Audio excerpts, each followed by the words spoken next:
highlight the differences in the approach of Subhash Chandra Bose and Mahatma Gandhi in the struggle for freedom.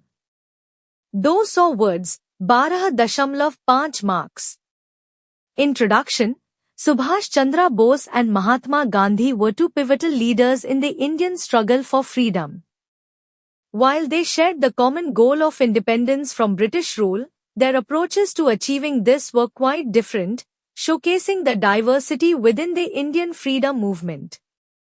Body. Key differences in their philosophies and methods include: philosophy of resistance. Gandhi believed in non-violent resistance, using civil disobedience and satyagraha, passive resistance, against British rule. Bose advocated for a militant approach, asserting that freedom could only be achieved through armed struggle. Leadership style. Gandhi led the Indian National Congress, INC, with a focus on inclusivity and mass mobilization. Bose was elected president of the INC twice but left due to ideological differences, forming the Forward Bloc and later the Indian National Army, INA. Attitude towards the British.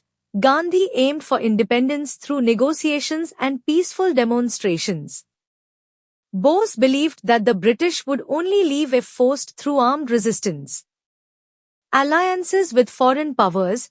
Gandhi avoided foreign alliances, advocating for a self-reliant struggle. Bose sought foreign assistance, aligning with Germany, Italy, and Japan during World War II to challenge British rule. Conclusion. Gandhi emphasized non-violent resistance, while Bose advocated for armed struggle.